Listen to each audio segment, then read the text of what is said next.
Hello guys, welcome to our YouTube channel genius advisor. स्वागत है आप सभी का। गाइज, आज के वीडियो में हम लोग करने वाले हैं class 12th NCERT math exercise 7.10 question number 7th और 8th करेंगे इस वीडियो में। इससे पहले मैंने आपको 1 से लेकर 6 तक के सभी क्वेश्चन को सॉल्व करा दिया। अगर आपने उनकी वीडियो नहीं देखी तो डिस्क्रिप्शन में क्लास 12th इंटीग्रल्स के नाम से प्लेलिस्ट होगा, आप वहाँ से देख सकते हैं। लिंक भी है वहाँ पे, तो वहाँ से भी देख सकते हैं। अब क्वेश्चन नंबर 7 करते हैं गाइज। ये है dx और अपान x square plus 2x plus 5 1 minus 1। ठीक है, अपर लिमिट और लोअर लिमिट दी हुई है।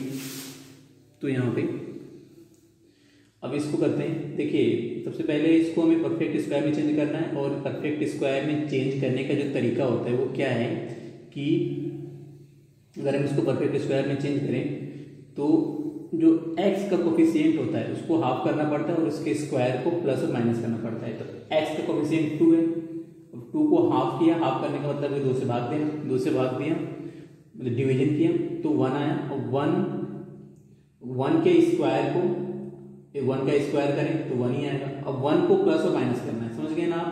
मतलब कि जो x का कोफिशिएंट होता है उसको हाफ करना होता है, और हाफ करने के बाद उसका स्क्वायर को प्लस या माइनस करना होता है। तो इस क्वेश्चन में इसको परफेक्ट स्क्वायर बनाने के लिए तो 1 minus 1 dx upon x square, यहाँ पे लिख दिए x square plus 2x plus 1 और माइनस 1 और प्लस अब 5। सही है, कोई समस्या नहीं हो गया। आई थिंक ये फिर से हो गया माइनस 1 dx अपॉन, अब देखिए ये पूरा क्या हो गया, x प्लस 1 का होल स्क्वायर, ऑब्वियस है x प्लस 1 का होल स्क्वायर, और ये प्लस अब 4। अगर इसको हम एक स्टेप और करें तो क्या लिख सकते हैं, माइनस 1 और dx, इसको हम लिख सकते हैं x प्लस 1 का होल स्क्वायर तो है ही, और ये प्लस अब 2 स्क्वायर। ठीक है, अब हम इस्तेमाल करते हैं सब्स्टिट्यूशन मेथड। सब्स्टिट्यूशन मेथड में क्या होता है, हमने x प्लस 1 को t माना, x प्लस 1 को t माना। ठीक है, ये हमारा हो गया dx इक्वल टू dt, दोनों साइड को डिफ्रेंशिएट किया। ठीक है, अब जैसे मैंने दोनों साइड को, ये समझ में आ गया आपको ना कैसे आता है। ये क्या होता है कि इस वाले इक्वेशन को डिफ्रेंशिएट करना पड़ता है। डिफ्रेंशिएशन मैंने पूरी क्लास ली हुई, क्लास 12th का मैंने डिफ्रेंशिएशन कंप्लीट कर लिया हुआ है। अगर आपने वीडियो नहीं देखी तो देख लीजिए कैसे डिफ्रेंशिएशन करना चाहिए। x प्लस 1 मतलब कि x को जब हम डिफ्रेंशिएट करेंगे तो ये 1 हो जाएगा और कांस्टेंट का 0 हो जाएगा। जब इसको डिफ्रेंशिएट करेंगे तो ये आएगा 1 इक्वल टू, देखिए ये पूरा तो 1 हो गया, x का डिफ्रेंशिएशन तो 1 होता है ना, 1 हो गया, और ये हो गया हमारा ddx ऑफ t। तो मैंने जब क्रॉस मल्टीप्लाई कर दिया तो dx इक्वल टू dt आ गया। ठीक है, तो अब क्या करना है,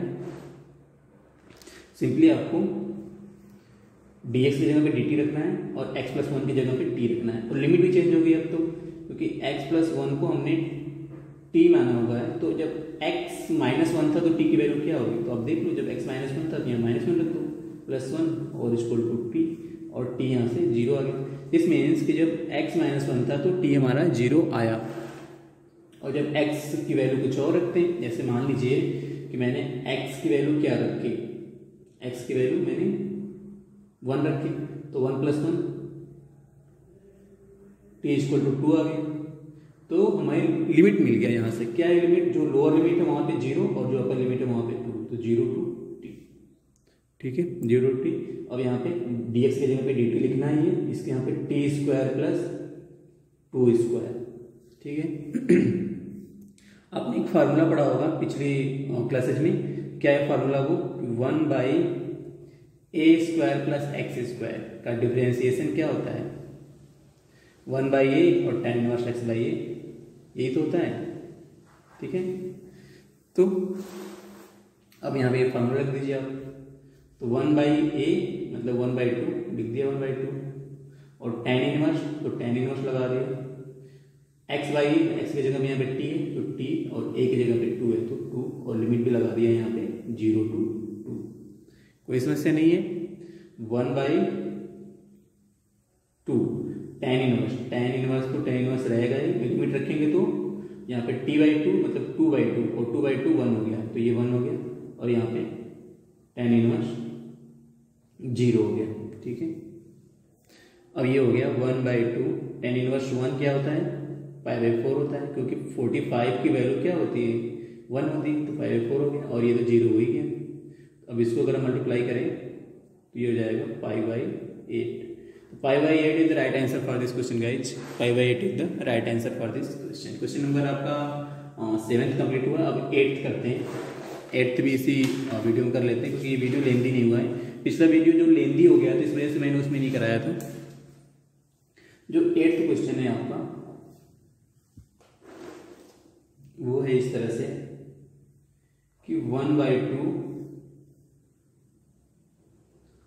1/x माइनस 1/2x स्क्वायर, और इसको है ये e⁻²x और dx इस तरह से दिया हुआ है। जैसे ही मैंने ये क्वेश्चन देखा मेरे दिमाग में एक फार्मूला आया।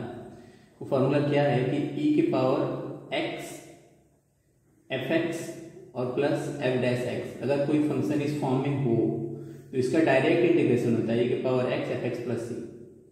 ठीक है, डायरेक्ट इंटीग्रेशन होता है इसका।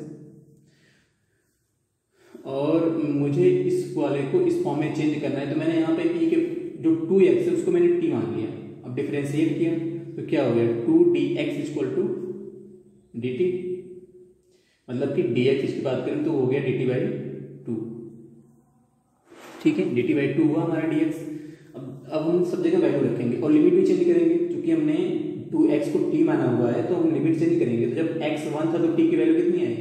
अब सोचो जब यहाँ पे x 1 है तो t की वैल्यू 2 × 2 और 2 ही है, मतलब कि एक जो लोअर लिमिट है वो तो 2 ही आएगी। ठीक है, जब हमने 2x को t माना है तो जब x की वैल्यू ये 1 रखेंगे यहाँ पे तो t की वैल्यू 2 आ गई, और जब x की वैल्यू 2 रखेंगे, x की वैल्यू यहाँ पे 2 है, तो जब x की वैल्यू 2 रखेंगे तो t = 4 आ जाएगा। तो जो अपर लिमिट है वो 4 हो गया, तो लिमिट भी मिल गया हमें यहाँ से। तो क्या है, अब लिखेंगे इसको t के फॉर्म में, पूरे इक्वेशन को हम t के फॉर्म में लिख रहे हैं। देखिए 1 और 2 की जगह पे तो आपको मालूम है 1 की जगह पे 2 मिल गया और 2 की जगह पे 4 मिल गया, ये सही है। अब 1/x, तो x की वैल्यू क्या होगी? जब x की वैल्यू आप देखो 2x = t है तो x = क्या होगा? x की वैल्यू t/2 होगी।